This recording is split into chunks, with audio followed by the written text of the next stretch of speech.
ஈவுக்காய் நான் நன்றி செலுத்துகிறேன்.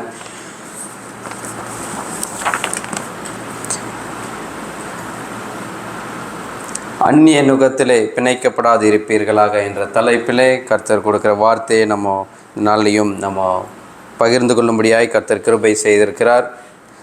2 கொரிந்தியர் 6வது அதிகாரம் 14வது வசனம் இப்படியாய் சொல்லுகிறது. 2 கொரிந்தியர் 6வது அதிகாரம் 14வது வசனம், அந்நிய நுகத்திலே அவிசுவாசிகளுடன் பிணைக்கப்படாதிருப்பீர்களாக. நீதிக்கும் அநீதிக்கும் சம்பந்தம் ஏது? ஒளிக்கும் இருளுக்கும் ஐக்கியம் ஏது? அல்லேலூயா. ஸோ இதில் அந்நிய நுகத்திலே பிணைக்கப்படாதிருப்பீர்களாக என்ற தலைப்பில் நம்ம வாசிக்க போகிறோம். முதலாவது தலைகளை தாழ்த்தி நம்ம ஜெபித்து தேவனுடைய வார்த்தையை நம்ம தியானிக்கலாம். ஸ்தோத்திரம் ஆண்டவரே, எங்களை அதிகமாக நேசிக்கிற எங்கள் நல்ல தகப்பனே, இந்த நல்ல நாளுக்காக நாங்கள் நன்றியோடு துதிக்கிறோம், ஸ்தோத்தரிக்கிறோம். கர்த்தர் நீர் நல்லவர், உம் கிருபை என்றும் உள்ளது என்பதை அனுதினமும் ஆண்டவரே எங்களுடைய வாழ்க்கையில் உணர்ந்தவர்களாய் அப்போ ஆண்டவரே எங்களை நடத்தி செல்கிறீங்க. அதுக்காக நாங்கள் நன்றி செலுத்துகிறோம். இந்த நேரத்துலையும் உங்களுடைய வார்த்தைகளை தியானிக்கும்படியாய் கொடுத்த இந்த நேரத்தை கர்த்தர் நீர் ஆசீர்வதிங்க. அப்போ ஆண்டவரே இந்த நாளிலும் அப்போ ஆண்டவரே அந்நிய நுகம் அப்போ ஆண்டவரே உம்மை அறிந்த ஜனங்களாகிய எங்களுடைய வாழ்க்கையிலும் காணப்படும் என்றால் கர்த்தர் ஆண்டவரே நீர் வெளிப்படுத்தி காண்பிக்கும் பொழுது நீர் விரும்புகிற அப்போ ஆண்டவரே உம்முடைய நுகத்தை நோக்கி நாங்கள் வரும்படியாய் கர்த்தனை கிருபை தரணுமா நாங்கள் ஜெபிக்கிறோம். வந்திருக்கிற ஒவ்வொருத்தரையும் ஆசீர்வதிங்க. தாழ்த்தி ஒப்பு கொடுக்குறோம். கர்த்தராகிய இயேசுவின் நாமத்தில் ஜெபிக்கிற நல்ல பிதாவே, ஆமென். அல்லேலூயா. இந்த நாட்களையும் கொரிந்திய சபைக்கு பவுல் எழுதுகிற அந்த காரியத்தை ஒரு அட்வைஸை நம்ம பார்க்குறோம். அந்நிய நுகத்திலே அவ்விசுவாசிகளுடன் பிணைக்கப்படாது இருப்பீர்களாக அப்படின்று.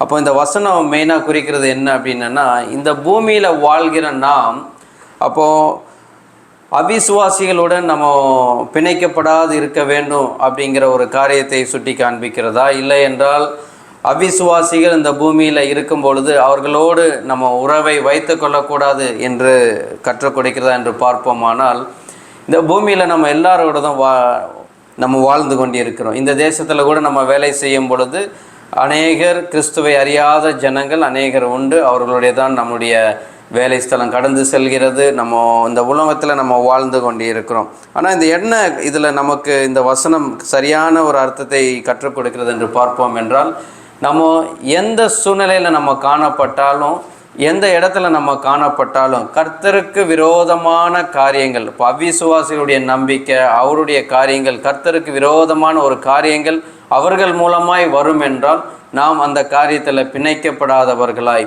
நாம் வேறு பிரிக்கப்பட்ட ஜனங்களாய் இருப்பதனால நம்மளுடைய காரியத்தில் மிக ஜாக்கிரதை உள்ளவர்களாய் இருக்க வேண்டும் என்று இந்த வார்த்தை கற்றுக் கொடுக்கிறது.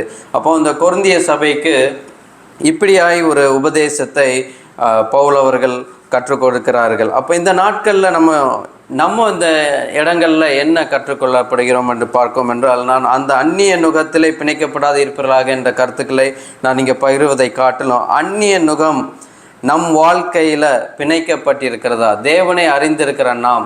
அப்போ நம்ம நினைப்போம் அவிசுவாசிகள் மத்தியில் வருகிற அவர்களோடு இருக்கிற காரியத்தை தான் நம்ம பார்த்து கொண்டிருப்போம். ஆனால் அந்நிய நுகம் என்பது கர்த்தரை அறிந்திருக்கிற நம்மளுடைய வாழ்க்கையில் எப்படி பிணைக்கப்பட்டிருக்கிறது என்று.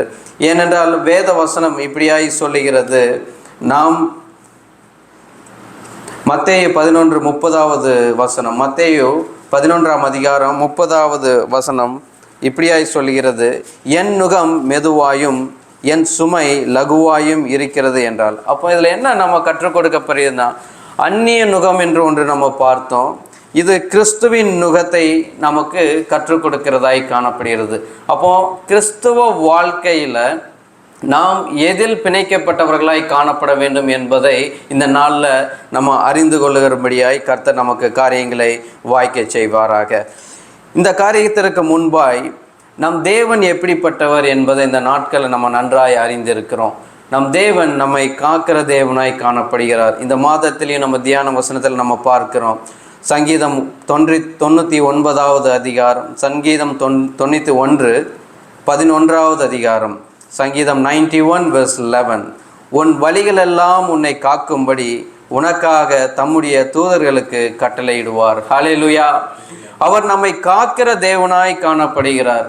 எப்படின்னா, நம்முடைய வழிகளில் எல்லாம் நம்மை காக்கும்படியாக. எங்கெல்லாம் நம்ம இருக்கிறோமோ, கர்த்தருடைய சமூகத்தில் இருந்தாலும் சரி, தனிமையில் இருந்தாலும் சரி, வேலை ஸ்தலத்தில் இருந்தாலும் சரி, நம்ம பர்சனல் லைஃப் எதில் காணப்பட்டாலும் நம்மை காக்கும்படியாக அவர் தம்முடைய தூதர்களுக்கு கட்டளை இருக்கிறார். ஒரு ப்ரொடெக்ஷன் கொடுக்கிற ஒரு தேவனாய் நம்மளுடைய தேவன் காணப்படுகிறார் என்று இந்த வார்த்தை சொல்லுகிறது. அதே போல சங்கீதம் 34 அதிகாரம் 6வது வசனம் இப்படி சொல்லுகிறது, இந்த ஏழை கூப்பிட்டான், கர்த்தர் கேட்டு அவனை அவன் இடுக்கண்களுக்கெல்லாம் நீங்களாக்கி ரட்சித்தார். ஹல்லேலூயா.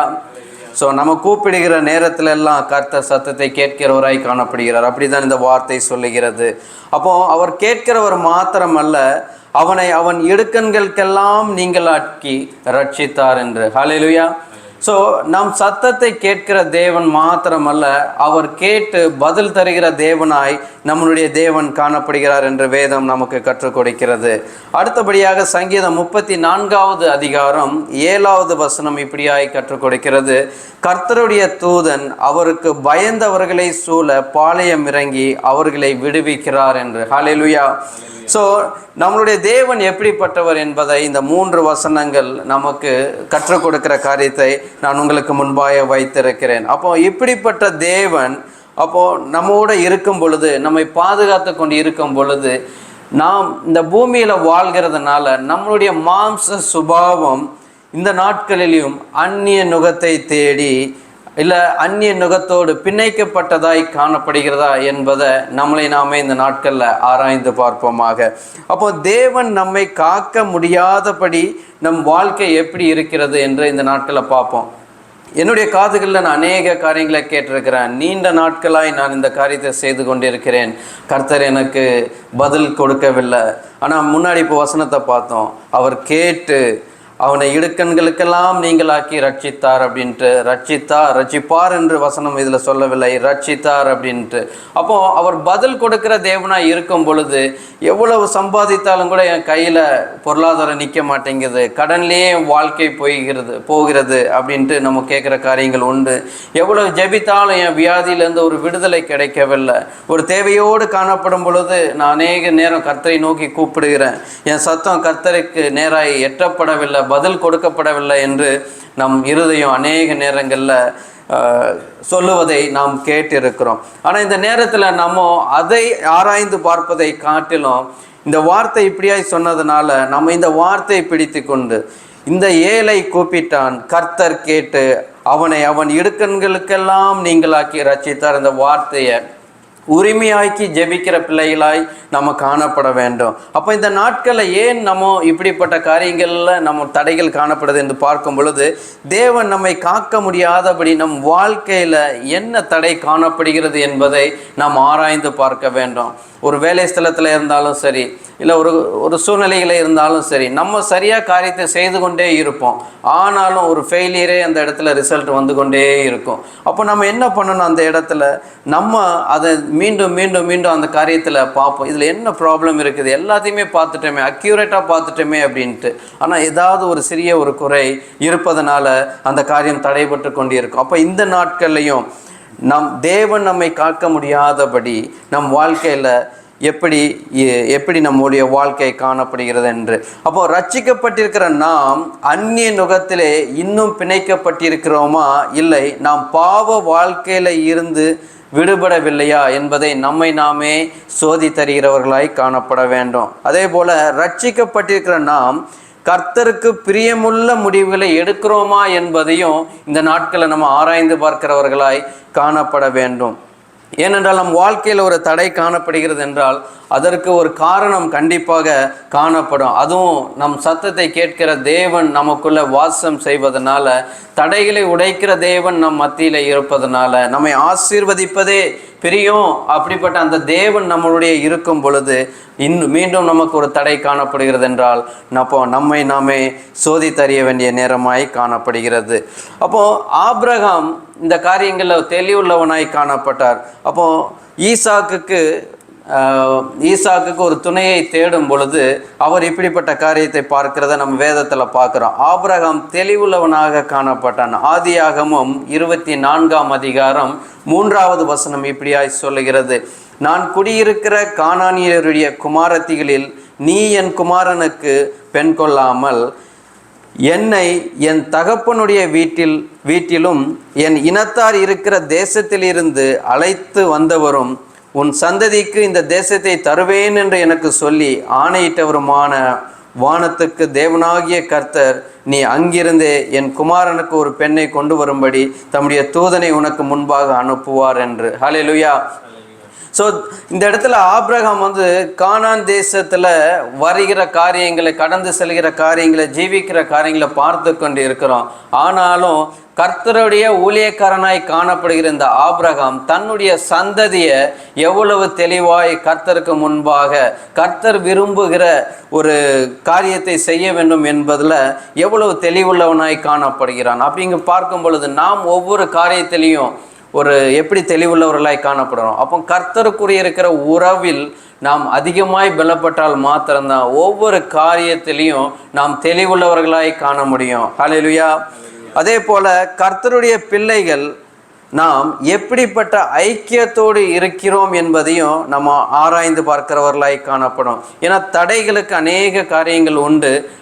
அந்த தடைகளுக்கும் இந்த கொரிந்து சபைக்கு பவுல் எழுதும் பொழுது அநேக நல்ல காரியங்களை சொல்கிறாங்க. கொரிந்திய சபையாளர்களே, நீங்கள் இப்படி இருக்கிறீங்க, நீங்கள் தேறினவர்களாய் காணப்படுகிறீங்க, அநேகருக்கு முன்மாதிரியாக இருக்கிறீங்கன்ற அநேக காரியங்களே அவர்கள் முன்மாதிரியாய் காணப்பட்டாலும் அங்கும் ஒரு ஆலோசனை கொடுக்க அப்போஸ்தலர்கள் இந்த இடத்துல அவர்களுக்கும் ஒரு ஆலோசனையாய் சில காரியங்களை, ஒரு குறைகளை கண்டவர்களாய் தான் காணப்படுறாங்க. இந்த வாழ்க்கையிலையும் நம்ம நினைத்து கொண்டிருக்கலாம், நான் வேதத்தை அறிந்திருக்கிறேன், வேதத்தை வாசிக்கிறேன், தொடர்ந்து சபைக்கு வருகிறேன், தேவனை ஆராதிக்கிறேன். அப்போ ஒரு கிறிஸ்துவ வாழ்க்கையில் நான் எப்பொழுதும் கர்த்தருக்கு பிரியமுள்ளவனாய் காணப்படுகிறேன் என்று நம்ம காணப்படலாம். ஆனாலும் நாம் மாம்சத்தில் இருப்பதனால, இந்த பூமியில் வாழ்கிறதுனால, விழுந்து போன ஒரு சந்தையை காணப்படுவதனால நம்மளுடைய மாம்சம் சில சமயங்களில் நம் மனக்கண்களை, அந்த ஆவிக்குரிய கண்களை மறைக்கும்படியான காரியங்களை செய்ய நம் காணப்படுகிறதுனால நாம் ஜாக்கிரதையுள்ளவர்களாக இருக்க வேண்டும். இந்த இடத்துல இன்னொரு காரியங்களையும் நம்ம பார்க்கலாம். எக்ஸாம்பிளாக 1 கொரிந்தியர் 5ஆம் அதிகாரம் 7வது வசனத்தில் இருந்து 13வது வசனத்தை வரை நான் வாசிக்கிறேன். 1 கொரிந்தியர் 5ஆம் அதிகாரம் 7 முதல் 13 வரை. ஆகையால் நீங்கள் புளிப்பில்லாதவர்களாய் இருக்கும்படியே புதிதாய் பிசைந்த மாவாய் இருக்கும்படி பழைய புளிப்பில்லாத மாவை புறம்பே கழித்து போடுங்கள். ஏனெனில் நம்முடைய பஸ்காவாகிய கிறிஸ்து நமக்காக பலியிடப்பட்டிருக்கிறாரே. ஆதலால் பழைய புளிப்பில்லா மாவோடே அல்ல, துர்க்குணம் பொல்லாப்பு என்னும் புளித்த மாவோடும் அல்ல, துப்புரவும் உண்மை என்னும் புளிப்பில்லாத அப்பத்தோடே பண்டிகையை ஆசாரிக்க கடவோம். விபச்சாரக்காரரோட கலந்திருக்கக்கூடாது என்று நிருபத்தில் உங்களுக்கு எழுதினேன். இந்த இடத்துல அவர் ஒரு ஆலோசனையை சொல்ல வர்றதுக்கு முன்பாய் ஒரு எக்ஸாம்பிளை சொல்கிறார். நீங்கள் கொரிந்து சபையானவரே, நீங்கள் வேதத்தில் அதிகமாய் கற்றிருக்கிறீங்க, தேறினவர்களாய் காணப்படுறீங்க. ஆனாலும் அந்த பழைய புதிய மாவோட நீங்கள் அந்த புளித்த மாவை, அப்போ ஒரு பாவத்தில் நீங்கள் பரிசுத்தமாய் காணப்படுகிற நீங்கள், உங்களுக்குள்ள ஒரு பாவம் அங்கே உலாவி கொண்டு இருக்கும் பொழுது நீங்கள் அதில் பிணைக்கப்படாதபடி நீங்கள் உங்களை காத்துக்கொள்ளுங்க அப்படின்ட்டு இந்த இடத்துல அது என்ன காரியம் என்பதை அவர்களுக்கு வெளிப்படுத்தி காண்பிக்கிறார். 9வது வசனம், விபச்சாரக்காரரோட கலந்திருக்கக்கூடாது என்று நிருபத்தில் உங்களுக்கு எழுதினேன். ஆனாலும் இவ்வுலகத்தில் உள்ள விபச்சாரக்காரர், பொருளாசைக்காரர், கொள்ளைக்காரர், விக்கிரக ஆராதனைக்காரர் இவர்களோடு எவ்வளவு கலந்திருக்கக்கூடாது என்று நான் எழுதவில்லை. அப்படியானால் நீங்கள் உலகத்தை விட்டு நீங்கி போக வேண்டியதாக இருக்குமே. பாருங்க, இந்த பூமியில் எல்லா பாவங்களையும் செய்கிறவங்க, எனக்கு விரோதமான காரியங்கள் செய்கிற இந்த ஜனங்கள் இந்த பூமியில் காணப்படுகிறாங்க. ஆனால் அப்படியானால் நீங்கள் அவங்கள உலகத்தை விட்டு நீங்கள் போக வேண்டியதாக இருக்குமே. அப்போ இவங்களெல்லாம் விட்டு நீங்கள் ஒதுங்கி நிற்கணும்னா நீங்கள் இந்த உலகத்தை விட்டே நீங்கள் வெளியில் போனால் மட்டும்தான் இவர்களை விட்டு ஒதுங்கி போகிற மாதிரி காணப்படும்.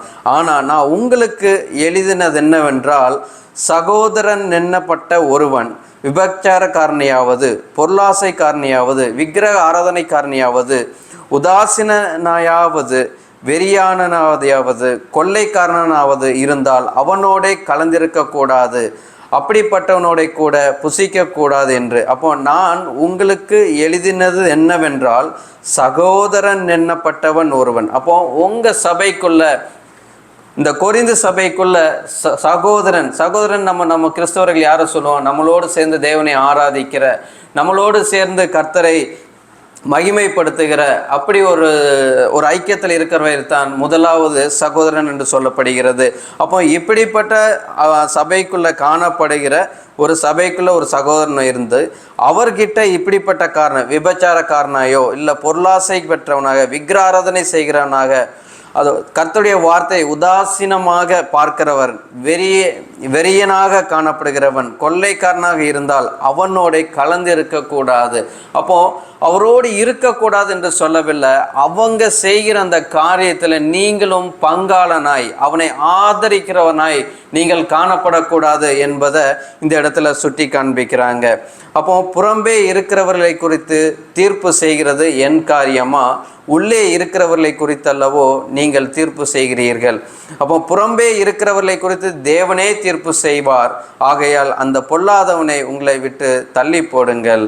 அப்போ இந்த இடத்துல நம்ம என்ன பார்க்கிறோம் அப்படின்னா, கிறிஸ்தவர்களாகிய நாம் இந்த நாட்களில் நம்ம புறம்பே இருக்கிறவர்கள் என்று நமக்கு பக்கத்தில் இருக்கிறவங்க, தூரத்தில் இருக்கிறவங்க, வெளியில் இருக்கிறவங்களே நம்ம பார்த்து கொண்டு இருக்கிறோம். நம்முடைய செயல்கள், நம்மளுடைய வாழ்க்கை எந்த இடத்துல இருக்கிறது என்பதைத்தான் இந்த நாட்களில் நம்ம ஆராய்ந்து பார்க்கிற காரியமாய் காணப்படுகிறது. இந்த இடத்துல சொன்ன ஒவ்வொரு காரியத்தையும் நீங்கள் அந்நியர்களாய் பார்க்காதீங்க. உங்களுடைய வாழ்க்கையில், என்னுடைய வாழ்க்கையில் கர்த்தருக்கு பிரியமில்லாத இந்த காரியம் காணப்படும் என்றால் இந்த காரியத்தை விட்டு நம்ம விலகுகிறவர்களாய் காணப்பட வேண்டும். தவிர மீண்டும் மீண்டும் தைரியமாக கர்த்தருக்கு விரோதமான இந்த பாவத்தை இதை குறிக்கிற காரியமாய் காணப்படுகிறது. அப்போ தேவ ஜனமாய் காணப்படுகிற நாம் இந்த நாட்களில் எப்படிப்பட்டவர்களாய் காணப்படுகிறோம்? புளித்தமாவாய் காணப்படுகிறோமா, இல்லை கர்த்தரால் மீட்கப்பட்டு அவருடைய பிள்ளையாய் அவருடைய இரத்தத்திற்கு, அந்த இரத்தத்தில் நம்ம பாவ மன்னிப்பு பெற்று வாழ்ந்து கொண்டிருக்கிற பரலோக ராஜ்யத்தை எதிர்நோக்கி கொண்டிருக்கிற நாம் இந்த நாட்களில் எப்படிப்பட்ட மாவாய் காணப்படுகிறோம்? புளித்த மாவாய் காணப்படுகிறோமா, இல்லை நம்ம புதிதாய் கர்த்தரால் பிணைக்கப்பட்ட அந்த புதிதான ஒரு மாவாய் காணப்படுகிறோமா? அப்போ புளித்த மாவாய் காணப்படுகிறோம் என்றால் நம்மளுடைய செயல்கள் எப்படிப்பட்டிருக்கிறது? கர்த்தருக்கு பிரியமுள்ள செயல்களா, இல்லை இந்த இடத்துல லிஸ்ட் அவுட் பண்ணப்பட்ட பொருளாசைக்காரனாக காணப்படுகிறோமா, விக்கிரக ஆராதனைக்காரனாக காணப்படுகிறோமா, அப்போது விபச்சாரக்காரனாய் காணப்படுகிறோமா? இது ஒவ்வொன்றுக்கும் ஒவ்வொரு அர்த்தங்கள் இருக்குது. நீங்கள் அப்படியே லிட்ரலாக நீங்கள் மீனிங் எடுக்கனாலும் எடுக்க முடியும். அதே போல் கர்த்தருக்கு பிரியமில்லாத விக்கிரக ஆராதனை என்பது ஒன்றான தேவனை நம்ம பலவிதமாய் பார்க்கும்போது அதைத்தான் நம்ம அதிகமாய் சபையில் கற்றுக் கொடுக்கப்பட்டிருக்கிறோம். அப்போ அது கூட விக்கிரக ஆராதனை என்று சொல்லப்படுகிறது. வேசித்தனத்துக்கு இணையாய் காணப்படுகிறது. அப்போது நம்மளுடைய எண்ணம் ஒருத்தரை பார்த்து நம்ம பொறாமைப்படுகிற காரியமாய் காணப்பட்டாலும் அது ஒரு கொள்ளுகிற ஒரு காரணமாய் காணப்படுகிறது. அதே போல் ஒரு எரிச்சலின் ஆவி ஒருத்தரை பார்த்து நம் சபைக்குள்ளே நமக்குள்ளேயே காணப்படும் என்றாலும் அது வெறித்தனமான ஒரு காரியமாய், அதே போல் சத்தியம் வரும் பொழுது அதை நம்ம ஏற்றுக்கொள்ளாதபடி உதாசீனப்படுத்துகிறவர்களாய் காணப்படுகிறோமா? இப்படிப்பட்ட குணங்கள் நம்முடைய வாழ்க்கையில் காணப்படும் என்றால் இந்த நாட்களில் கர்த்தர் நமக்கு கற்றுக் கொடுக்க விரும்புகிறது. அந்நிய நுகம் நம்முடைய வாழ்க்கையில் காணப்படுகிறது என்று வேதம் கற்றுக் கொடுக்கிறது. அப்போது நம்ம இதிலிருந்து தப்பித்துக்கொள்ள கர்த்தர் நமக்கு கிருபை செய்வாராக. நம்மை ஆராய்ந்து பார்ப்போம். அப்படியாக 1 யோவான் 1ஆம் அதிகாரம் 6-7 வசனங்களையும் நம்ம வாசித்து கடந்து செல்லலாம். 1 யோவான் 1ஆம் அதிகாரம் 6வது வசனம் 7வது வசனம், நாம் அவரோடே ஐக்கியப்பட்டவர்கள் என்று சொல்லியும் இருளிலே நடக்கிறவர்களாய் இருந்தால் சத்தியத்தின்படி நடவாமல் பொய் சொல்லுகிறவர்களாய் இருப்போம். ஹல்லேலூயா. ஸோ வேத வசனங்கள் எப்படி சொல்லப்பட்டிருக்கிறது? இன்னைக்கு ஆலோசனை வேலையில் கூட சகோதரன் அருமையாக இப்படி இந்த காரியங்களை குறித்து தான் நிறைய வந்துச்சு. நானே ஆச்சரியப்பட்டு கொண்டு இருந்தேன். அப்போது நம்ம எப்படிப்பட்டவர்களாய் சத்தியத்தில் நடக்கிறவர்களாய் காணப்படுகிறோமா? நம்ம நன்மை செயலாய் காணப்படுகிறோமா? தேவனுடைய பிள்ளைகளாய் நம்ம நடக்கிறோமா? இல்லை அப்படின்னா எப்படி நடக்கிறோம் என்று அநேக வசனங்களை சங்கீதத்திலையும் நீதிமொழிகளையும் சகோதரன் எடுத்து காண்பித்தாங்க. இப்போ அதை ஒத்துதான் இந்த காரியங்களும் நம்ம வாசித்து கொண்டு இருக்கிறோம். நாம் அவரோடே ஐக்கியப்பட்டவர்கள் என்று சொல்லியும், நான் கிறிஸ்தவன், நான் தேவனை விசுவாசிக்கிறவன், நான் கர்த்தரை ஆராதிக்கிறவன் என்று சொல்லியும் இருளிலே நடக்கிறவர்களாய் இருந்தால், அப்போ கர்த்தரை ஆராதிக்கிற ஜனம் எப்படி இருளிலே நடக்கிறவர்களாய் காணப்பட முடியும்? அப்போ இந்த இடத்துல என்ன சொல்லப்படுகிறது என்றால், நாம் கர்த்தரை அறிந்திருந்தால் அவர் சொல்லுகிற காரியத்தை மாத்திரம்தான் நம்ம செய்வோம். அப்போ அவருக்கு பிரியமுள்ள காரியத்தை மாத்திரம்தான் நம்ம செய்வோம். நாம் கிறிஸ்தவன் என்று சொல்லிக்கொண்டு அவருக்கு பிரியமாய் நடக்கவில்லை என்றால் வேதம் நமக்கு சொல்லுகிறது இருளிலே நடக்கிறவர்களாய் நம்ம காணப்படுகிறோம் என்று. ஹல்லேலூயா. அப்போ இருளிலே நடக்காதபடி சத்தியத்தின்படி நடவாமல் பொய் சொல்லுவர்களாய் இருப்போம். அப்போ நம்ம கர்த்தருக்கு பிரியமில்லாய் நம்ம நடக்கிறோம் என்றால் சத்தியத்தின்படி நம்ம நடக்கவில்லை. பெயரளவு நான் கிறிஸ்தவனாக இருக்கலாம், கிறிஸ்தவனாக இருப்பதனால நான் சபைக்கு வரலாம், அதனால் நான் வேதத்தை கையில் வைத்திருக்கலாம், அதை வாசிக்கலாம், ஆனால் அதன்படி நான் நடக்காமல் இருக்கும் வர நான் கிறிஸ்துவின் பிள்ளை இல்லை என்பதை இந்த நாட்களில் நாம் ஒவ்வொருத்தரும் அதை ஆணித்தரமாய் நம் இருதயத்தில் அறிந்து கொள்ள வேண்டும். அப்போ 7வது வசனம் இப்படி சொல்லுகிறது, அவர் ஒளியில் இருக்கிறது போல நாமும் ஒளியிலே நடந்தால் ஒருவரோடொருவர் ஐக்கியப்பட்டிருப்போம். அவருடைய குமாரனாகிய இயேசு கிறிஸ்துவின் ரத்தம் சகல பாவங்களையும் நீக்கி நம்மை சுத்திகரிக்கும். அப்போ இந்த நாட்களில் நாம் இருளிலே நாம் ரட்சிக்கப்பட்டோம், மீண்டும் மீண்டும் மீண்டும் அந்த பாவ காரியத்துக்குள்ளேயே நம்மளுடைய வாழ்க்கை கடந்து செல்லும் என்றால் நாம் ஒளியில் நடக்கவில்லை, இருளிலே நடக்கிறவர்களாய் காணப்படுகிறோம். அப்போ இந்த நேரத்தில் என்ன சொல்லுகிறது, அவர் ஒளியில் இருக்கிறது போல நாமும் ஒளியிலே நடந்தால். அப்போ அவர் வெளிச்சமாய் இருக்கிறதுனால தேவன் சொல்லியிருக்கிற அந்த பூமிக்கு நம்ம வெளிச்சமாய் காணப்படுகிறோம், உப்பாய் காணப்படுகிறோம் என்று. அப்போ நாம் உப்பாய் காணப்படுகிறோம் என்றால் ஒருவரோடு ஒருவர் ஐக்கியப்பட்டிருக்கிறோம். அப்போ கிறிஸ்துவ நாம் ஐக்கியப்பட்டிருக்கிறவர்களாய் காணப்படுறோம். நீங்கள் ஒரு சாட்சியுள்ள வாழ்க்கை. அப்போ நம்ம எப்படி கிறிஸ்தவர்களா என்று ஐடென்டிஃபை பண்ணப்படுறோம் தெரியுமா? நீங்கள் உங்களுடைய செயல்களை நிமித்தம் தேவனை அறியாத ஒருத்தர் இல்லை என்றால் தேவனை அறிந்தவர்களாய் காணப்பட்டால் உங்களுடைய செயல்களில் நீங்கள் எதை ஃபாலோ பண்ணுறீங்கிறத ஒருத்தர் ஐடென்டிஃபை பண்ண முடியும். அப்போ உங்களுடைய கிரியைகளை நிமித்தம் நீங்கள் யார் என்று நீங்கள் ஐடென்டிஃபை பண்ணப்படுகிறீங்க. அப்போ எப்படி அப்போ நம்ம கிரியைகள் இருக்கிறது என்பதை நம்ம ஆராய்ந்து பார்ப்போம். அப்போ அவருடைய நம்ம ஒளியிலே நடந்தால் மட்டும்தான் அவருடைய குமாரனாகிய இயேசு கிறிஸ்துவின் ரத்தம். அப்போ அந்த குமாரனாகிய இந்த மாம்சத்தில் அந்த தேவனுடைய ரத்தம் சகல பாவங்களை நீக்கி சுத்திகரிக்கிறதாய் காணப்படுகிறது. நம்ம அவருடைய வழிகளில் நடக்காத வர நம்ம மூழ்கி ஞானஸ்தானம் எடுத்திருந்தாலும், நான் அவருடைய பிள்ளை என்று சொல்லி கொண்டிருந்தாலும், அவருடைய ரத்தம் நம்மை சுத்திகரிக்கப்படாதபடி தான் நம்ம அனுதினமும் பாவத்தின் மேல் பாவம் செய்து கொண்டே இருக்கிறவர்களாய் காணப்படும் பொழுது அதிக ஆட்கினையை நமக்குள்ளே சேர்த்து கொண்டிருக்கிறவர்களாய் காணப்படுகிறோம். அப்போது இந்த நாட்களில் நம்மை சோதித்தறியும்படியாய் கர்த்தர் கிருபை பாராட்டுவாராக.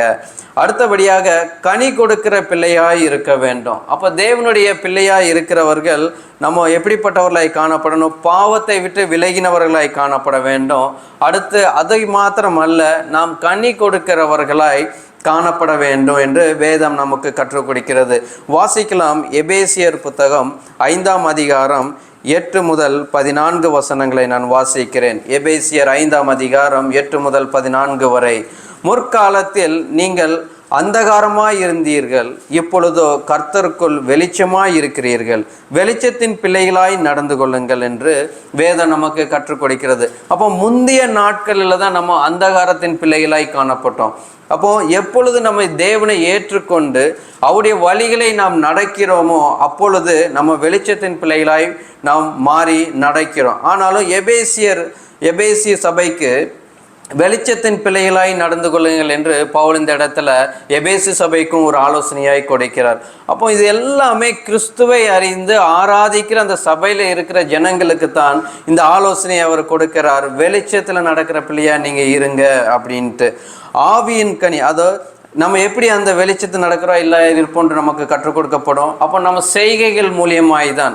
அப்போ செய்கை என்பது என்னன்னா கனி என்று தான். அப்போ கனி என்பது ஒரு மரத்தை நடுகிறோம், அந்த மரம் அதுக்குரிய கனியை கொடுத்தாதான். இப்போ நீங்கள் பலா மரம் வச்சுருக்கிறீங்கன்னா அது அந்த பலாப்பழத்தை கொடுக்கணும். இப்போ மாமரம் வைத்திருக்கோம்னா அதில் மாமரம் கொடுக்கணும், அந்த மாம்பழத்தை கொடுக்கணும். அப்படி கொடுக்கும் பொழுது தான் அந்த பழத்தை அது காண்பித்து கொடுக்குது, நான் மாமரம் தான். அது எதுவுமே முளைக்காது இருந்தால் சில சமயம் சந்தேகமே வந்துடும், இது என்ன நம்ம மாமரம் தான் நட்டியிருக்கிறோமா இல்லை வேறு ஏதாவது நம்ம தவறாய் நட்டியிருக்கிறோமா அப்படின்ட்டு. இது என்னுடைய வாழ்க்கையில் கூட ஒரு எக்ஸாம்பிளாக நடந்துச்சு. ஒரு திருமண காரியத்துக்கு ஃபங்க்ஷனுக்கு போயிருக்கும்போது ஒரு செடியை கொடுத்துருந்தாங்க. கிட்டத்தட்ட அது நட்டி ஒரு 10-12 வருடங்கள் ஆகிவிட்டது. எங்கள் அப்பாவுக்கு இப்பவும் கேட்டாலும் அது என்ன மரம்ன்ட்டு அவருக்கே தெரியல. கொடுத்தாங்க, வாங்கிட்டு வந்தார், நட்டிட்டார். ஆனால் ஒவ்வொரு வருஷமும் அவர் சொல்லுவார், மேபி இதுவாக இருக்கும், இது இந்த மரமாக இருக்கும் அப்படின்ட்டு. அப்போது கனி கொடுக்கும் பொழுது தான் ஒன்றை அறிந்து கொள்ளத்தக்கதாய் காணப்படும். அப்போ நம்ம கனி கொடுக்கிறவர்களாய் கிறிஸ்தவர்கள் காணப்படுகிறோமா? நம் கிறிஸ்துவை அறிந்தவர்கள் எப்படிப்பட்ட கனியை கொடுக்கிறோம்? அப்போ நம் கனி கொடுக்காதவர்களாய் கிறிஸ்துவை அறிந்திருந்து நாம் கனி கொடுக்காதவர்களாய் இருப்போம் என்றால் நாம் கிறிஸ்துவின் பிள்ளை என்று அறியப்படாதவர்களாய் காணப்படும் இந்த நாட்களில். இது லேசான காரியமாய் கேட்டு விடுகிற காரியமாய் அல்ல.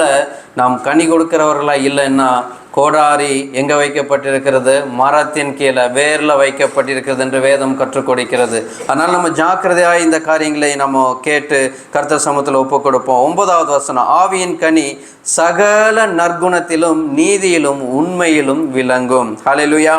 கனி எப்படி விளங்கும்? நீங்கள் சொல்கிற நற்குணத்திலும் நீங்கள் செய்கிற அந்த நீதி, தேவனுடைய நீதி உண்மையிலும் அது விளங்கி காண்பிக்கிறதாய் நம்முடைய வாழ்க்கையில் காணப்படுகிறதா என்பதை பாருங்கள். கர்த்தருக்கு பிரியமானது இன்னதென்று நீங்கள் சோதித்து பாருங்கள். அப்போ கனி கொடுக்குறவங்க எப்படின்னா, நல்ல கனி எப்படின்னா கர்த்தருக்கு பிரியமுள்ள கனியாய் கொடுக்கிறவர்களாய் இருக்கிறோமா என்பதை நாம் சோதித்து பார்ப்போம்.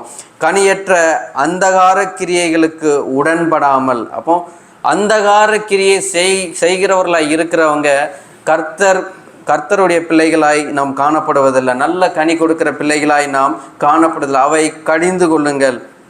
அவர்களால் ஒளிப்பிடத்தில் செய்யப்படும் கிரியையை சொல்லுகிறதும் அவலட்சணமாய் இருக்கிறது. அப்போ நீங்கள் கனி கொடுக்காதவர்களாய் நீங்கள் சபைக்கு திரும்ப வந்து கொண்டு இருந்தாலும், கர்த்தருக்கு விரோதமான காரியங்களாய் நாம் ஒவ்வொருத்தரும் செய்து கொண்டு இருந்தாலும், அவர்கள் ஒளிப்பிடத்தில் செய்யப்படும் கிரியையை சொல்லுகிறதும் அவலட்சணமாக இருக்கிறது. அப்போ நம்மளுடைய காரியங்கள் வெறுதாய் காணப்படுகிறது. நீங்கள் இங்கே வந்தும் நம்ம கனி கொடுக்கப்பட்டவர்களாக இல்லை என்றால் அது தேவையில்லாத, நீங்கள் சபைக்கு வந்தும் வேஸ்டாய் காணப்படுகிற காரியங்களாய் நம்முடைய வாழ்க்கை காணப்படுகிறது. அவைகள் எல்லாம் கடிந்து கொள்ளப்பட்டு வெளிச்சத்தினால் வெளியரங்கமாகும். அப்போ கர்த்தரின் வருகை நாட்களில் பதருக்கும் நமக்கு அந்த பதர் எப்படி இது பண்ணப்படும் அப்படி என்பதை நம்ம பார்க்கிறோம். அப்போ பதரெல்லாம் சுட்டெரிக்கப்படும் என்று வேத வார்த்தை சொல்லுகிறது. அப்போ நாம் பதராய் காணப்படுகிறோமா இந்த நேரத்தில், இல்லைன்னா நல்ல விதையாய் காணப்படுகிறோமா, சபையில் நாட்டப்பட்டு இருக்கிறோமா என்பதை நாம் கொடுக்கிற கனிதான் நம்மை தீர்மானிக்கிறதாய் காணப்படுகிறது. அப்போ கிறிஸ்து நமக்குள்ள மெய்யாகவே நாம் அறிந்திருந்தோம் என்றால், மெய்யாகவே அவரை ஏற்றுக்கொண்டவர்களாய் காணப்படுவோம் என்றால், நாம் கொடுக்கிற அந்த கனியே நம்மை நிதானிக்கிற காரியமாய் காணப்படுகிறது. 14வது வசனம், ஆதலால் தூங்குகிற நீ விழித்து மரித்தோரை விட்டு எழுந்திரு, அப்பொழுது கிறிஸ்து உன்னை பிரகாசிக்க பண்ணுகிறார் என்று சொல்லியிருக்கிறார். ஹல்லேலூயா. அப்போ இந்த இடத்துல நமக்கு என்ன சொல்லப்படுகிறது? அப்போ நற்கனிகளை நம்ம கொடுக்காதவர்களாய் காணப்படுவோம் என்றால் நாம் என்ன செய்கிறோம்? ஆவிக்குரிய தூக்கத்தில் தான் நம்ம காணப்படுகிறோம். அப்போ நாம் எழுந்தவர்களாய் கர்த்தர் விரும்புகிற காரியத்தை செய்யாதவர்களாய் காணப்படுகிறோம். அப்போ தூங்கி நீ விழித்து மரித்தோரை விட்டு எழுந்திரு. அப்போ நீ ஆக்கினைக்கு நேராய் காணப்படுகிற, அப்போ கிறிஸ்துவை ஏற்றுக்கொண்டு இருக்கிறோம், எல்லாம் செய்து கொண்டு இருக்கிறோம். அப்போ நம் பாவ வாழ்க்கையில காணப்படுகிறோம். கிறிஸ்து விரும்புகிற கனியை கொடுக்காதவர்களாய் காணப்படுகிறோம். அப்படிப்பட்டவர்களாய் காணப்படுவோம் என்றால் மரித்த நிலையில காணப்படுகிறோம். அப்போ நாம் மரித்தவர்களாய் காணப்படுகிறோம் என்று வேதம் சொல்லுகிறது. அப்பொழுது கிறிஸ்து உன்னை பிரகாசிப்பார் என்று சொல்லி இருக்கிறார். அப்பொழுது கிறிஸ்து, அப்போ நம்ம தூங்குறவர்களாய் மரித்தரை விட்டு நம்ம எழுந்திருக்கும் பொழுதுதான் அப்போ அவர் நம்மை பிரகாசிக்க செய்கிறவராய் காணப்படுகிறார். நாம் மீண்டும் மீண்டும் மீண்டும் அதே பாவத்தில் அப்படியே நம்ம காணப்படுவோம் என்றால் நாம் ஆட்கிணைக்கினராய் தான் காணப்பட முடியும்.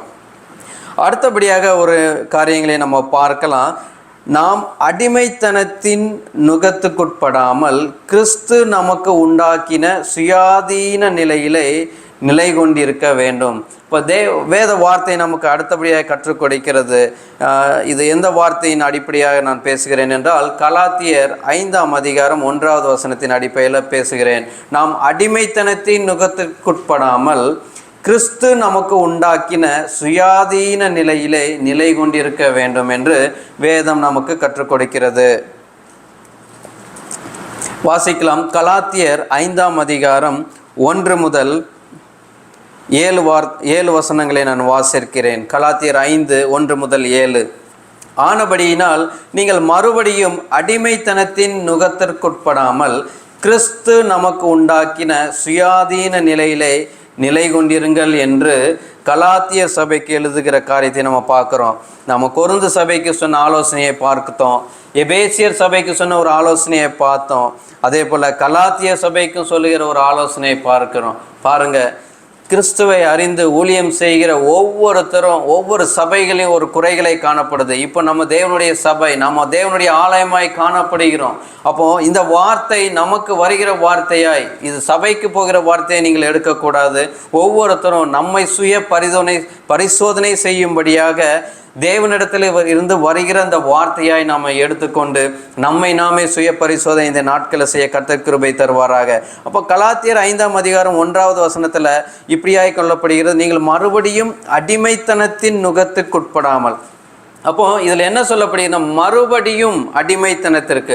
ஏன் இதில் மறுபடியும் நமக்கு சொல்லப்படுகிறது என்றால், நம்ம ஆதியிலே நாம் இந்த பூமியில் பிறக்கிற ஒவ்வொரு பிள்ளைகளும் நன்மை தீமை அறியும் வரைக்கும், அப்போ அந்த பிள்ளை எப்படிப்பட்டதாய் காணப்படுகிறது என்றால், ஒரு அடிமையின் சுபாவமாய் தான், விழுந்து போன ஒரு சரீரத்தில் தான் அந்த பிறக்கிறது என்று கர்த்தராகிய இயேசு கிறிஸ்துவை ஏற்றுக்கொண்டு ஞானஸ்தானத்தை பெற்று அவரை சொந்த இரட்சகராய் ஏற்றுக்கொண்டு அவருடைய வார்த்தைக்கு கீழ்ப்படிந்து நடக்கும் பொழுது தான் அது எப்படிப்பட்டதாய் காணப்படுகிறது? அந்த அடிமைத்தனத்தில் இருந்து மீட்கப்பட்டவர்களாய் நம்ம காணப்படுகிறோம். ஆனால் இந்த இடத்துல நீங்கள் மறுபடியும் நம்ம அந்த பாவத்தை, அந்த சுபாவத்தை பெற்ற அந்த நாம், தேவனை ஏற்றுக்கொண்ட நாம் மீண்டும் மீண்டும் நாம் பாவத்திலே விழுவோம் என்றால் மறுபடியும் அடிமைத்தனத்தில், அப்போ மீண்டும் ஒரு அடிமைத்தனத்துக்குள்ளாய் நம்ம கடந்து செல்கிறோம் என்று வேதம் நம்மை எச்சரித்து கொண்டிருக்கிறது. அப்போ கிறிஸ்து நமக்கு உண்டாக்கின சுயாதீன நிலையிலே நிலை கொண்டிருங்கள் அப்படின்ட்டு ஒரு ஆலோசனையாக இங்கே கற்றுக் கொடுக்கிறது. 2வது வசனம் கலாத்தியர் 5:2, இதோ நீங்கள் விருத்த சேதனம் பண்ணிக்கொண்டால் கிறிஸ்துவினால் உங்களுக்கு ஒரு பிரயோஜனமும் இராது என்று பவுலாகிய நான் உங்களுக்கு சொல்லுகிறேன். இது இஸ்ரவேல் ஜனங்கள் மத்தியில் பேசும் பொழுது ஒரு விருத்த சேதனத்தை குறித்த காரியத்தை அவங்க ஃபாலோ பண்ணிட்டு இருக்கிறாங்க. தேவனுடைய கட்டளையாய் காணப்படுவதனால இந்த இடத்துல அவங்க அதற்கு முக்கியத்துவம் கொடுக்கிறவர்களாய், இந்த இடத்துல நமக்கு விருத்த சேதனமாய் நம்ம என்ன காணப்பட முடியும்? விக்கிரக கட்டுகள், நம்ம பாரம்பரியம். அப்போ நம்ம கிறிஸ்துவை அறிந்திருந்தோம், சில பாரம்பரியங்கள் கிறிஸ்துவுக்கு விரோதமாய் காணப்படுகிறவராய் இருக்கும். ஆனாலும் அதை விட்டு விலகாதபடி இந்த விருத்த சேதனத்தை இஸ்ரவேல் ஜனங்கள் எப்படி பிடித்து கொண்டார்களோ அப்படி நாம் இன்றும் தேவனுடைய வார்த்தைக்கு நம்மை ஒப்பு கொடுக்காதபடி நாம் அந்த விக்கிரகமாய் நம்ம அந்த காரியத்தை, பாரம்பரியத்தை நம்முடைய வாழ்க்கையில் கொண்டு வருவோம் என்றால் தேவன் இந்த வார்த்தைகளை, இந்த ஆலோசனையை கொடுக்கிற இந்த வார்த்தைகள் நமக்குள்ள எப்படி இருக்கிறது என்பதை நம்ம பார்க்கலாம். அப்போ நியாயப்பிரமாணத்தினால் நீதிமான்கள் 3வது வசனம், மேலும் விருத்த சேதனம் பண்ணி கொள்ளுகிற எந்த மனுஷனும் நியாயப்பிரமாணம் முழுவதையும் நிறைவேற கடனாளியாய் இருக்கிறான் என்று மறுபடியும் அப்படிப்பட்டவனுக்கு சாட்சியாக சொல்லுகிறேன். நியாயப்பிரமாணத்தினால் நீதிமான்களாக விரும்புகிற நீங்கள் யாவரும் கிறிஸ்துவை விட்டு பிரிந்து கிருபையை நின்று விழுந்தீர்கள். அப்போ நியாயப்பிரமாணத்தை ஃபாலோ பண்ணுகிற அவர்களுடைய நிலை என்ன என்பதை இஸ்ரவேல் ஜனங்களுக்கு அப்போஸ்தலர்கள் கற்றுக்கொண்டிருக்கிறாங்க. அப்போ அவங்க இஸ்ரவேல் ஜனங்கள் என்ன சொல்றாங்க? என்னுடைய தேவனுடைய கட்டளைகளை நாங்கள் மீறவில்லை, அவர் சொன்ன காரியத்தை தான் நாங்கள் செய்து கொண்டிருக்கிறோம் அப்படின்ட்டு அவருடைய பாரம்பரியத்தில் காணப்படுகிறாங்க. ஆனால் இந்த இடத்துல அவர்களுக்கு வருகிற ஒரு ஆலோசனை என்னன்னு பார்த்தா, நீங்கள் அந்த நியாயப்பிரமாணத்தில் காரியத்தில் என்று சொல்லி நீங்கள் விழுந்து போகிறவர்களாய், நீங்கள் கிருபையில் இருந்து நீங்கள் விழுந்து போகிறவர்களாய் அப்படின்ட்டு. அப்போ நியாயப்பிரமாணத்தை காட்டிலும் நியாயப்பிரமாணத்தை கொடுத்த அந்த தேவனையே இந்த பூமியில் வரும் பொழுது கூட அவரை ஏற்றுக்கொள்ள முடியாத இஸ்ரவேல் ஜனங்களாய் காணப்பட்டாங்க. இந்த நாட்களையும் கிறிஸ்துவை ஏற்றுக்கொண்டவர்களாய் காணப்பட்டாலும் அவருடைய வார்த்தைக்கு முழுமையாய் நமக்கு ஒப்பு கொடுக்க முடியவில்லை. அதற்கு நம்முடைய பாரம்பரியம் ஒரு காரியமாய் காணப்படும் என்றால் இந்த நாட்கள் அதை தூக்கி எறியும்படியாய் கிறிஸ்துவனுடைய வார்த்தைக்கு ஒப்பு கொடுக்கிற பிள்ளைகளாய் காண வேண்டும் என்று இந்த நாட்களில் அந்த வார்த்தை நமக்கு கற்றுக் கொடுக்கிறது. நாங்கள் நீதி கிடைக்கும் என்று ஆவியை கொண்டு விசுவாசத்தினால் நம்பிக்கையோட காத்திருக்கிறோம். கிறிஸ்து இயேசுவிடத்திலிருந்து விருத்த சேதனம் இல்லாமையும் ஒன்றுக்கும் உதவாது. அன்பினால் கிரியை செய்கிற விசுவாசமே உதவும். ஹல்லேலூயா. நீங்கள் நன்றாய் ஓடினீர்களே, சத்தியத்திற்கு கீழ்ப்படியாமற் போக உங்களுக்கு தடை செய்தவன் யார்? அப்போ கலாத்தியரில் சொல்கிறாங்க, நீங்கள் நன்றாய் தானே ஓடிக்கொண்டிருந்தீங்க, கிறிஸ்துவை அறிவிப்பதில் எல்லாத்துலேயும் நீங்கள் நன்றாய் தானே ஓடிக்கொண்டிருந்தீங்க. ரட்சிக்கப்பட்ட காலத்தில் நம்ம நன்றாய் தானே ஓடிக்கொண்டு இருந்தோம், அவரை முழுமையாக ஏற்றுக்கொண்டோமே, வார்த்தைக்கு கீழ்ப்படிந்தோமே, நன்றாய் ஆராதித்தோமே. இப்போ என்ன ஆயிடுச்சு? சத்தியத்துக்கு கீழ்ப்படியாமல் போகும்படியாக உங்களை தடை செய்தவன் யார்? இந்த கேள்வி நம்மை நோக்கி வந்து கொண்டிருக்கிற இந்த நாட்களையும். அப்போ இதை நம்ம ஆராய்ந்து பார்க்கவர்களாய் காணப்படும். அப்போ விருத்த சேதனம் புதிய ஏற்பாட்டில் எதை குறிக்கிறது என்பதையும் நம்ம வாசித்து முடித்து விடலாம். கொலோசியர் 2வது அதிகாரம் 11 முதல் 15 வசனங்களை குறிக்க நான் வாசிக்கிறேன். அல்லாமலும் நீங்கள் கிறிஸ்துவை பற்றும் விருத்த சேதனத்தினாலே மாம்சத்துக்குரிய பாவ சரீரத்தை களைந்து விட்டாலும் கையால் செய்யப்படாத விருத்த சேதனத்தை அவருக்குள் பெற்றிருக்கிறீர்கள். ஹல்லேலூயா. இப்போ விருத்த சேதனம் என்பது என்ன என்று நம்ம எல்லாரும் அறிந்து இருக்கிறோம். அப்போ இந்த இடத்துல அவர் என்ன சொல்லுகிறார்? நீங்கள் கிறிஸ்துவை பற்றும் விருத்த சேதனத்தினாலே மாம்சத்திற்குரிய பாவ சரீரத்தை களைந்து விட்டால், அப்போ அந்த சரீரத்தில் இருந்து அந்த சர்க்கம்சிஷன் செய்யும் பொழுது நாம் பாவத்தை விட்டு விலகுகிறவனாய், நான் கீழ்ப்படிந்தவனாய் காணப்படும் என்று சொன்னாலும் கையால் செய்யப்படாத விருத்த சேதனத்தை அவருக்குள் பெற்றிருக்கிறீர்கள். அப்போ கிறிஸ்துவை ஏற்றுக்கொண்டு அவருக்குள்ள ஒப்பு கொடுக்கப்பட்ட நாம், அவரை ஏற்றுக்கொண்டு நாம் அவருக்குள்ள வாழ்கிற நாம் என்ன செய்யப்பட்டிருக்கிறோம் என்று சொல்லுகிறார் என்றால், இந்த விருத்த சேதனத்துக்கு ஏதுவாய் அதற்கும் மேலாக விருத்த சேதனத்தை அவருக்குள் பெற்றிருக்கிறோம் என்று இந்த வேத வசனம் நம்ம கற்றுக் கொடுக்கிறது. 12வது வசனம், ஞானஸ்நானத்திலே அவரோடே கூட அடக்கம் பண்ணப்பட்டவர்களாகவும், அந்த விருத்த சேதனை எப்படி என்று எக்ஸ்பிளைன் பண்ணுகிறாங்க இங்கே. அப்போ ஞானஸ்நானத்தினாலே அவரோடே கூட அடக்கம் பண்ணப்பட்டவர்களாகவும், அதிலே அவரை மரித்தோரிலிருந்து எழுப்பின தேவனுடைய செயலின் மேலுள்ள விசுவாசத்தினாலே அவரோடே கூட எழுந்திருக்கிறவர்களாகவும் இருக்கிறார்கள். உங்கள் பாவங்களினாலேயும் உங்கள் மாம்ச விருத்த சேதனம் இல்லாமையினாலேயும் மரித்தவர்களாய் இருந்த உங்களை அவரோடே கூட உயிர்ப்பித்து அக்கிரமங்கள் எல்லாவற்றையும் உங்களுக்கு மன்னித்து நமக்கு எதிரடையாகவும் கட்டளைகளால் நமக்கு விரோதமாகவும் இருந்த கையெழுத்தை குலைத்து அதை நடுவில் இராதபடி எடுத்து சிலுவையின் மேல் ஆணியடைத்து துரைத்தனத்தையும் அதிகாரங்களையும் உரித்து கொண்டு வெளியரங்கமான கோலமாக்கி அவைகளின் மேல் சிலுவையிலே வெற்றி சிறந்தார். ஹல்லேலூயா. பாருங்க, நம் வாழ்க்கையில காணப்பட்ட தடைகளை, அப்போ எப்படி கர்த்தர் இந்த ரட்சிப்பை நமக்கு கொடுத்தார் என்று, அந்த விருத்த சேதனத்தை அவர் எப்படி எடுத்தார் என்பதை இஸ்ரவேல் ஜனங்களுக்கு அவர் கற்றுக் கொடுத்திருக்கிறார் இந்த நாட்கள்ல. அப்போ நம்ம எப்படிப்பட்ட ஒரு தடையை நம் வாழ்க்கையில போட்டிருக்கிறோம் என்பதை நம்ம பார்த்து நாம் நிதானித்தறிந்தவர்களாய் காணப்பட வேண்டும். அப்போ கிறிஸ்துவின் நம்ம அந்நிய நுகத்தில் பிணைக்கப்படாதிருங்கள் என்று ஒரு 3 சபைக்கு சொன்ன காரியத்தை நம்ம பார்த்தோம். அப்போ கர்த்தர் விரும்புகிற காரியம், அப்போ எந்த நுகத்தை கர்த்தர் நம்ம ஏற்றுக்கொள்ள வேண்டும் அவர் பார்க்கிறார் என்றால், கிறிஸ்துவின் நுகத்தை உங்கள் மேல் ஏற்றுக்கொள்ளுங்கள் என்று வேதம் நமக்கு கற்றுக் கொடுக்கிறது. அப்போ வாசித்த மத்தேயு வசனத்தை மீண்டும் ஒரு முறையாக நான் வாசிக்கிறேன். மத்தேயு 11:30 வசனத்தில் இருந்து 30வது வசனம், என் நுகம் மெதுவாயும் என் சுமை லகுவாயும் இருக்கிறது என்கிறார். அப்போ இதில் என்ன சொல்ல வர்றாருன்னா, என் நுகத்தை நீங்கள் ஏற்றுக்கொள்ளுங்க, நீங்கள் அந்நிய நுகத்தை தேடி கடந்து செல்லாதிருங்க. என்னை ஏற்றுக்கொண்டதுக்கு அப்புறம் நீங்கள் மீண்டும் நீங்கள் அந்நிய நுகத்தை பிணைக்கப்பட்டவர்களாக இருப்பீர்கள் என்றால் நீங்கள் ஆக்கினைக்கு நேராகத்தான் வைக்கப்பட்டிருக்கிறீர்கள் என்பது நம்மளுக்கு எச்சரிக்கையாய் சொல்லப்பட்டது. இந்த இடத்துல நம்ம பார்க்கும்போது அப்போ கிறிஸ்துவின் நுகம் என்றால் என்ன அப்படி என்பதை பார்ப்போம். மத்தேயு 11:28-29 வசனத்தையும் நான் வாசிக்கிறேன். வருத்தப்பட்டு பாரம் சுமக்கிறவர்களே, நீங்கள் எல்லாரும் என்னிடத்தில் வாருங்கள், நான் உங்களுக்கு இளைப்பாறுதல் தருவேன். ஹல்லேலூயா. அப்போ நாம் வருத்தப்பட்டு பாரம் சுமக்கிறவர்களாய், நம்ம வருத்தப்பட்டு இந்த பாவத்தை சுமக்கிற பிள்ளைகளாய் நம்ம தொடர்ந்து வாழ்வதை பார்க்கிறோம்.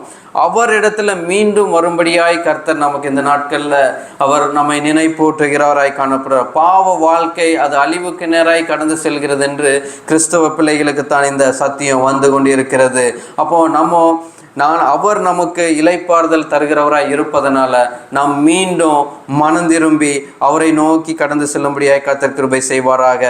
அடுத்தபடியாக 29வது வசனம், நான் சாந்தமும் மனத்தாழ்மையுமாய் இருக்கிறேன், என் நுகத்தை உங்கள் மேல் ஏற்றுக்கொண்டு என்னிடத்தில் கற்றுக்கொள்ளுங்கள், அப்பொழுது உங்கள் ஆத்துமாக்களுக்கு இளைப்பாறுதல் கிடைக்கும். அல்லேலூயா. அப்போ அவருடைய நுகத்தை, அவர் நம்மை தள்ளுகிற தேவன் அல்ல. இந்த கிருபையின் நாட்களில் வாழ்ந்து கொண்டிருக்கிற நம்மை அவர் தள்ளுகிற தேவன் அல்ல. நம் பாவத்தில் மூழ்கி விடாதபடி நம்மை அவரண்டை மீண்டும் வரும்படியாக அவர் கிருபை இந்த நாட்களையும் நமக்கு முன்பாய் வெளியரங்கமாய் காணப்படுகிறது. அப்போ இந்த நாட்கள் அந்த கிருபையை தள்ளாதவர்களாய், அப்போ அவர் சாந்தமும் மனத்தாழ்மையுமாய் இருக்கிறேன் என்று. அப்போ நம்ம ரட்சிக்கப்பட்ட நாட்களில் நம்மளுடைய பாவம் கிழக்கும் மேற்கும் எவ்வளவு தூரமோ அவ்வளவு தூரம் நம்ம பாவத்தை அகற்றிவிட்டார் என்று. அவர் நம்மளுடைய பாவத்தை நினைப்பவரே இல்லை. அவர் பாவத்தை நம்ம ஏற்றுக்கொண்டோடனே நம்ம பாவத்தை எல்லாம் மன்னித்து அதை மறந்தவராய் இருக்கிறார் என்று நான் அதை நினைத்து கூட பார்க்கவே இல்லை அப்படிங்கிறத அவர் சொல்லுகிறார். ஆனாலும் இந்த இடத்துல அப்போ அந்த பாவத்தை நினையாத தேவன் இந்த நேரத்தில் என்ன சொல்லுகிறார்? நான் மீண்டும் மனமிரக்கமுள்ள தேவனாய் உங்களுக்கு காணப்படுகிறேன். அப்போ நான் மனத்தாழ்மையாய் இருக்கிறேன், இன்னும் உங்களை மன்னிக்க நான் வல்லவராய் காணப்படுகிறேன். அப்போ என் நுகத்தை ஏற்றுக்கொள்ளுங்கள். உங்கள் பாவ அறிக்கை செய்து மீண்டும் நீங்கள் தேவனை என்னிடத்தில் கற்றுக்கொள்ளுங்க, சத்தியத்தை கற்றுக்கொள்ளுங்க, சத்தியத்தில் கீழ்ப்படியுங்க. அப்பொழுது உங்கள் ஆத்துமாக்களுக்கு இளைப்பாறுதல். அப்போ நம்ம ஆத்துமாவுக்கு இளைப்பாறுதல் எங்கன்னா பரலோகத்தில் மட்டும்தான் கிடைக்கும். அப்போ ஆத்துமா இளைப்பாறுதலுக்கு வேண்டும், நம்ம பரலோகராஜ்யத்துக்கு போக வேண்டும் என்றால் நம் மனம் திரும்புகிறவர்களாய் காணப்பட வேண்டும் என்று சத்தியம் நமக்கு ஆலோசனையாய் தருகிறது. அதே போல் வேற ஒரு ஆலோசனை நம்ம வேதத்திலிருந்து பார்க்கலாம். எரேமியா 6வது அதிகாரம் 16வது வசனம் இப்படியாய் சொல்லுகிறது. எரேமியாவின் புத்தகம் 6வது அதிகாரம் 16வது வசனம், வழிகளிலே நின்று பூர்வ பாதைகள் எவை என்று கேட்டு விசாரித்து நல்ல வழி எங்கே என்று பார்த்து அதிலே நடவுங்கள், அப்பொழுது உங்கள் ஆத்மாவுக்கு இளைப்பாறுதல் கிடைக்கும் என்று கர்த்தர் சொல்லுகிறார். அப்போ இந்த இடத்துல என்ன சொல்லுகிறார் கர்த்தர்? வழிகளிலே நின்று. அப்போ பூர்வ பாதைகள் எவை என்று கேட்டு விசாரித்து, அப்போ பூர்வ பாதையை நம்ம கேட்டு விசாரித்து தான் நம்ம ஆண்டவரை ஏற்றுக்கொண்டிருந்தோம். ஆனாலும் நாம் வழி விட்டு சென்று விட்டோம். கொஞ்சம் திரும்பி பார்ப்போம், எவ்வளவு தூரம் நம்ம கடந்து வந்துட்டோம் கிறிஸ்துவை விட்டு என்பதை இந்த நாட்களில் நம்ம திரும்பி பார்க்கிறவர்களாய் காணப்பட வேண்டும். அப்போ நல் வழி எங்கே என்று தேடுகிறவர்களாய் இந்த நாட்களில் காணப்படும். அதிலே நடக்கிறவர்களாய் நம்மை ஒப்பு கொடுக்கிறவர்களாய் காணப்பட வேண்டும் என்று இந்த வார்த்தை சொல்கிறது. அப்பொழுது உங்கள் ஆத்மாவுக்கு இளைப்பாறுதல் கிடைக்கும் என்று கர்த்தர் சொல்லுகிறார். அவர்களோ நாங்கள் அதிலே நடக்க மாட்டோம் என்கிறார்கள். அப்போ இது என்ன காண்பிக்குது என்றால், வழிகள் உண்டு, ஆனால் மீண்டும் நாங்கள் நடக்க மாட்டோம் என்கிற ஒரு மூர்க்கத்தனமான இந்த மாம்ச கிரியை நம்மை ஆட்கொண்டு இருக்கிறது என்பதை சுட்டி காண்பிக்கிறதா இருக்கிறது. 17வது வசனம், ஆதலால் அடுத்தபடியாக எபேசியர் புத்தகத்தில் இருந்து நம்ம ஒரு 3-4 வசனங்களை நம்ம பார்ப்போம். எபேசியர் 4ஆம் அதிகாரம் 17வது வசனத்தில் இருந்து 24வது வசனத்தை வரை பார்க்கலாம். இங்கே ஒரு ஆலோசனை கற்றுக் கொடுக்கப்படுகிறது. அவர்கள் புத்தியில் அந்தகாரப்பட்டு 17, ஆதலால் கர்த்தருக்குள் நான் உங்களுக்கு சாட்சியாய் சொல்லி எச்சரித்தது என்னவெனில். அப்போ எபேசியருக்கு இங்கே ஒரு எச்சரிப்பு ஒன்று வருகிறது. ஆதலால் கர்த்தருக்குள் நான் உங்களுக்கு சாட்சியாய் சொல்லி எச்சரிக்கிறது என்னவெனில், மற்ற புறஜாதிகள் தங்கள் வீணான சிந்தனையிலே நடக்கிறது போல நீங்கள் இனி நடவாமல் இருங்கள். அல்லேலூயா. அப்போ புறஜாதியர் போல நாம் நடக்காம, அவர்கள் செய்வதை போல நாம் செய்யாதபடி வீணான சிந்தனை, அதுக்கு அந்த சிந்தனை புறஜாதியருடைய சிந்தனை நமக்கு வீணான சிந்தனையாய் அது காணப்படுகிறது என்பதை நாம் அறிந்திருக்க வேண்டும். நாம் நடவாமல் இருக்க வேண்டும் என்று சொல்லுகிறது. 18வது வசனம், அவர்கள் புத்தியில் அந்தகாரப்பட்டு. அப்போ புத்தியில் ஒரு அந்தகாரம் காணப்படுது என்றால் அதான் சொல்லுவோம் இல்லையா, மூளை மழுங்கிருச்சான்ட்டு நம்ம சில காரியங்களை சொல்லுவோம். ஒரு தவறான காரியத்தை செய்கிறையே, ஏன் நீ அண்டர்ஸ்டாண்ட் பண்ணாமல் செய்கிறேன்னு அப்படின்னு நம்ம சொல்லுவோம். அதைத்தான் இந்த வார்த்தை சொல்லுகிறது. புத்தியில் அந்தகாரப்பட்டு தங்கள் இருதய கடினத்தினால் தங்களில் இருக்கும் அறியாமையினாலே தேவனுடைய ஜீவனுக்கு அந்நியராய் இருந்து. அப்போ தேவனுடைய ஜீவனுக்கு, அப்போது இருதய கடினம் என்பது அந்தகாரத்தை காண்பிக்கிறதாய் காணப்படுது என்பதை நமக்கு இந்த வார்த்தை கடினமாய் கற்றுக் கொடுக்கிறது. 19வது வசனம், உணர்வில்லாதவர்களாய் சகலவித அசுத்தங்களையும் ஆவலோடே நடப்பிக்கும்படி தங்களை காம விகாரத்திற்கு ஒப்பு கொடுக்கிறவர்கள், நீங்களோ இவ்விதமாய் கிறிஸ்துவை கற்றுக்கொள்ளவில்லை. இயேசுவினிடத்தில் உள்ள சத்தியத்தின்படியே நீங்கள் அவரிடத்தில் கேட்டறிந்து அவரால் போதிக்கப்பட்டிருக்கிறீர்களே, அந்தபடி முந்தின நடக்கைக்குரிய மோசம் போக்கும் இச்சைகளினாலே கெட்டுப்போகிற பழைய மனுஷனை நீங்கள் களைந்து போட்டு உங்கள் உள்ளத்திலே புதிதான ஆவியுள்ளவர்களாகி மெய்யான நீதியிலும் பரிசுத்தத்திலும் தேவனுடைய சாயலாக சிருஷ்டிக்கப்பட்ட புதிய மனுஷனை தரித்து கொள்ளுங்கள் என்று வேத வார்த்தை நமக்கு கற்றுக் கொடுக்கிறது. அல்லேலூயா. இதெல்லாம் ஒரு பெரிய டாபிக் மாதிரி தெரியும். ஒரு பெரிய என்ன சொல்கிற ஒரு நீதிமொழிகளாய், ஒரு சொற்பொழிவாய், கோல்டன் வேர்ட்ஸ்ன்னு நம்ம சொல்லலாம். அப்படிப்பட்ட ஒரு வார்த்தைகளாய் கடினமாய் காணப்படுவது போல காணப்படும். ஆனால் நியாய தீர்ப்பின் நாட்களில் இதுதான் தீர்ப்பு அப்படிங்கிற மாதிரி, எப்படி ஒரு புத்தகத்தில் கொலை செய்ததற்கு இதுதான் தண்டனை என்று நமக்கு ஜட்ஜு அந்த வேத புத்தகத்தில் அவங்களுக்கு இந்த லாவில் எழுதி கொடுக்கப்பட்டிருக்கிறது. அந்த லாவை அந்த ஜட்ஜாலேயும் மீற முடியாது. நீ இதை செய்திருந்தால் இதுதான் உனக்கு கிடைக்கும் அப்படின்ட்டு. அப்போது அப்படிப்பட்ட ஒரு காரியமும் அதே போல தான் இது ரொம்ப ஷார்ப்பான ஒரு வார்த்தை, மிக முக்கியமான வார்த்தையாய் வேத வார்த்தை காணப்படுகிறது. இப்படி செய்வீர்கள் என்றால் ஆக்கினைக்கு நேராய் தான் காணப்படுகிறோம் என்று வேதம் கற்றுக் கொடுக்கிறது. அப்போ அடுத்தபடியாக நம்ம இன்னொரு சில ஆலோசனைகளையும் நம்ம இன்னும் ஒரு 3 வசனங்கள் தான் இருக்கிறது பார்த்து நம்ம கடந்து செல்லலாம். பிலிப்பியர் சொல்லுகிற அந்த பிலிப்பியர் 2வது அதிகாரம் 5வது வசனம் இப்படியாய் நமக்கு ஒரு ஆலோசனை கொடுக்கிறது. கிறிஸ்து இயேசுவில் இருந்த சிந்தனையே உங்களில் இருக்க கடவுது. அப்போது நம்ம விழுந்து போகாது நம்ம காணப்பட வேண்டும் என்றால் கிறிஸ்து இயேசுவினுடைய சிந்தனையே நமக்குள் எப்பொழுதும் இருக்கிறதாய் காணப்பட வேண்டும். அதே போல் 1 பேதுரு 2ஆம் அதிகாரம் 21வது வசனம் இப்படியாய் கற்றுக் கொடுக்கிறது. இதற்காக நீங்கள் அழைக்கப்பட்டிருக்கிறீர்கள், ஏனெனில் கிறிஸ்துவும் உங்களுக்காக பாடுபட்டு நீங்கள் தம்முடைய அடிச்சுவடுகளை தொடர்ந்து வரும்படி உங்களுக்கு மாதிரியை பின்வைத்து போனார். அப்போது இந்த இடத்துல கிறிஸ்துவை போல நம்ம இருக்கணும்னு சொல்லி கொடுக்கப்படுகிறது. அவர்தான் நம்மளுடைய மாதிரி, அவர்தான் நம்மளுடைய வழிகாட்டியாய் நம்ம எப்பொழுதும் வைத்திருக்க வேண்டும் என்று வேதம் நமக்கு கற்றுக் கொடுக்கிறது. அப்படி இருப்போம் என்றால் நாம் இந்த பாவ வாழ்க்கையில் விட்டு விலகி மீண்டும் கிறிஸ்துவ அண்டை வர கர்த்தர் நமக்கு போதுமானவராய் இருக்கிறார். கடைசியாக 1 யோவான் 2ஆம் அதிகாரம் 6வது வசனத்தை வாசிக்கலாம். அவருக்குள் நிலைத்திருக்கிறேன் என்று சொல்லுகிறவன் அவர் நடந்தபடியே தானும் நடக்க வேண்டும். இதுதான் நமக்கு கர்த்தர் சொல்லுகிற வார்த்தையாய் காணப்படுகிறது. அப்போது வெளியரங்கமாய் வாயினால் நம்ம அறிக்கை செய்யலாம், நான் கிறிஸ்துவுக்குள்ளே தான் நிலைத்திருக்கிறேன், நான் பாரம்பரியமாய் நான் காணப்படுகிறேன், நான் ஒர்ஷிப் பண்ணுறேன், நான் போதகம் பண்ணுறேன், நான் எல்லாமே செய்து கொண்டிருக்கிறேன், நான் அவருக்குள் தான் நிலைத்து கொண்டு இருக்கிறேன் என்று நாம் சொல்லுகிறவர்களாய் இருப்பதை காட்டிலும் அவர் நடந்தபடியே நாம் நடக்கிறவர்களாய் காணப்பட வேண்டும். அப்பொழுது தான் அவருக்குள் நாம் நிலைத்திருக்கிறோம் என்று வேதம் நமக்கு சொல்லுகிறது. அப்போ இந்த நாட்களில் நம்மை நாமே ஆராய்ந்து பார்க்கலாமா? இந்த நாட்களில் நம்ம எப்படிப்பட்டவர்களாய் காண்கிறோம்? அப்போது அந்நிய நுகம் நமக்குள்ள இந்த நாட்களில் காணப்படுகிறதா? அந்த அந்நிய நுகம் ஆக்கினைக்கு நேராய் வைத்திருக்கிறது என்பதை நாம் ஆராய்ந்து பார்க்கலாம். ஆனால் கிறிஸ்துவின் நுகமோ நம்மை மன்னிக்க, நம்மை ஆதரிக்க போதுமானதாய் காணப்படுகிறது. அப்படிப்பட்ட அந்த கிறிஸ்துவின் நுகத்துக்கு நேராய் நம்ம அந்நிய நுகம் நம்மளுடைய வாழ்க்கையில் இருக்கும் என்றால் இந்த நேரத்தில் நம்ம ஒப்பு கொடுத்து கிறிஸ்துவின் நுகத்தை நம்ம சார்ந்து இருக்கிறவர்களாய், அவருக்குள்ள பிரியமுள்ள பிள்ளைகளாய் இந்த நாட்களில் நம்ம ஒப்பு கொடுக்கிறவராய் காணப்படலாம். நம்ம தலைகளை தாழ்த்தி நம்ம ஜெபிக்கலாம். அப்போது இயேசு கிறிஸ்து நமக்கு செய்த அநேக காரியங்கள் நம்ம பார்க்குறோம்.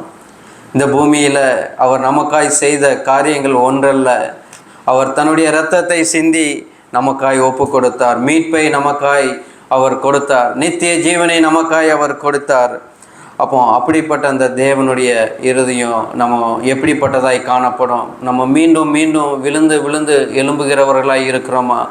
இல்லை என்றால் நம்ம அந்நிய நுகத்தோடையே பிணைக்கப்பட்டு எழும்பாத ஒரு அந்த மரித்த நிலை நம்மளுடைய வாழ்க்கையில் காணப்படுகிறதா என்பதை ஆராய்ந்து பார்ப்போம். பாவம் ஒரு தடவை செய்யும் பொழுது அது நம்ம மனசாட்சியை உறுத்தும். 2வது தடவை செய்யும் பொழுது கொஞ்சம் வருத்தத்தை கொடுக்கும். ஆனால் மறுபடி செய்யும் பொழுது அது பாவம் என்றே அறியாதபடி நம்ம மாம்ச சிந்த அது பாவமே இல்லை என்பதை போல அது மறைத்து விடும். அப்போ நாம் எப்படிப்பட்டவர்களாக இருக்கிறோம் அப்படின்னா நம்ம மரித்த நிலையில் காணப்படுகிறோம். நம்ம ஆவி செத்ததாய் காணப்படுகிறது. நம்ம காணப்படுகிறோம். நம்ம மீட்கப்பட்ட ஜனம் என்பதை மறந்தவர்களாய் காணப்படுகிறோம். இந்த நேரத்தில் நம்ம ஒப்பு கொடுக்கலாமா? ஆண்டவரே, எந்த இடத்துல நாங்கள் விழுந்து போயிருக்கிறோம் அப்பா, அப்பா அந்நிய நுகம் எங்கள் வாழ்க்கையில் எந்த இடத்துல இருக்கிறது என்பதை அப்பா நீர் எங்களை சுட்டி காண்பிப்பீராக. அப்போ ஆண்டவரே, இந்த நேரத்தில் எங்களை நாங்களே சுய பரிசோதனை செய்யும்படியாய், அப்போ ஆண்டவரே எங்களை ஆண்டவரே நாங்களே சோதித்து அறியும்படியாய் நீர் எங்களுக்கு கொடுத்த இந்த வாய்ப்பை நாங்கள் பயன்படுத்தி கொள்கிறோம். இன்னும் உமக்கு பிரியமில்லாத வாழ்க்கை எங்கள் வாழ்க்கையில் உண்டு என்றால் இந்த நேரத்தில் அந்த அந்நிய நுகத்தை அப்போ ஆண்டவரே எங்கள் வாழ்க்கையிலேருந்து எடுத்து போடுங்க. ஆண்டவரே எங்களுக்கு உம்முடைய நுகம் வேணும் ஆண்டவரே. உம்முடைய நுகம் ஆண்டவரே அப்பா மென்மையானதாக இருக்கிறது அல்லவோ. அப்போ ஆண்டவரே அந்நிய நுகத்தில் நாங்கள் காணப்படுவோம் என்றால் அக்கினிக்கு இரையாயல்லவோ நாங்கள் வைக்கப்பட்டிருக்கிறோம் என்பதை என் ஆத்துமா உணரட்டுமாய் நாங்கள் ஜெபிக்கிறோம் ஆண்டவரே. இந்த நேரத்தில் ஆண்டவரே உம்முடைய நுகத்தை நோக்கி நாங்கள் பார்க்கிறோம். அப்போ ஆண்டவரே இந்த கல்வாரி சிலுவையில் அப்போ ஆண்டவரே எங்களுக்காய் ரத்தம் சிந்தினீர் அல்லவோ. அப்போ ஆண்டவரே அந்த இரக்கத்தை நாங்கள் நினைத்து பார்க்கிறோம் ராஜா. எங்களை பரிசுத்தப்படுத்துங்க. ஒரு 2 ஸ்டான்ஸை மாத்திரம் நம்ம பாடலாம். இயேசுவே உந்தன் மாசிலா ரத்தம் என்ற பாடலை உள்ளத்தின் ஆழத்திலிருந்து உண்மையாய் அந்த கல்வாரி சிலுவையில் அந்த மாசிலா ரத்தம் அதை உணர்ந்தவர்களாய் நம்ம பாடலாமா? இயேசுவே உந்தன் மாசிலா ரத்தம் எந்தனுக்காய் சிந்தினீரே, கோர பாடுகள் யாவும் சகித்தீர், அத்தனையும் எனக்காகவோ. சொல்லலாம், எல்லாரும் சேர்ந்து பாடுவோமா? இயேசுவே உந்தன் மாசிலா ரத்தம் எந்தனுக்காக சிந்தினீரே, கோர பாடுகள் யாவும் சகித்தீர், அத்தனையும் எனக்காகவோ. மா பாவியாம் என்னை நினைக்க